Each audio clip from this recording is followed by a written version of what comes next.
So I love that our Christian faith isn't a blind faith. I love that God doesn't ask us to just set aside our brains and just do what he says just because he says it. I can think of so many examples in the scriptures where God gives his people reasons to trust in him, to have faith in him, before he asks them to take a big step of faith forward. I've been rereading the Exodus story lately, and when God gets his people to the edge of the promised land, he asks them to take a really big step of faith. Yes, he's about to give them this amazing blessing, a home after months of wandering in the sand. Can you imagine what it would be like to have a home and a bed of your own and be able to decorate it and just not have sand everywhere for a change? The problem is that there are giants in the land, and he asks them to trust him, to trust that he's got the power to follow through on the promise. This is the same God who sent the 10 plagues in Egypt, the God who parted the Red Sea, the God who is literally a pillar of cloud or fire right in front of them. And he's been providing food and water in the desert this whole time. They've got reasons to believe that God can do what he says he's going to do. He doesn't ask them for a blind faith. And when Jesus walks the earth, the same thing is true. He performs tons and tons of miracles and demonstrates his power in so many ways. Now, he does this for sure because he's compassionate and he cares about the suffering of his people. But even more importantly than that, he does that to give us a reason to believe that he is, in fact, who he says he is. Now, we're asked today to still believe in him. What is our evidence? We haven't seen that with our own eyes. And I know we keep saying, well, if God would do something like that, big and spectacular, then I certainly would believe him.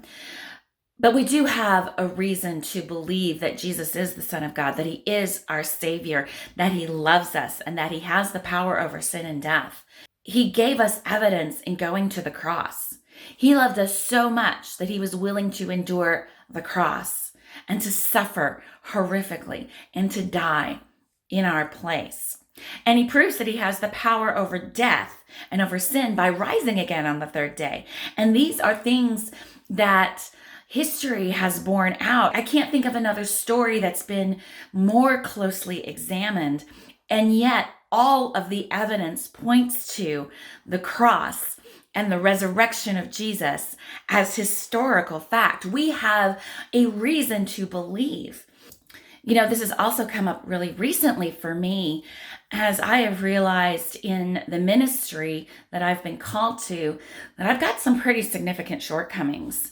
There are things I don't know, things I don't understand, skills I don't have that I really have to grasp, or I need some provision if I'm going to move forward.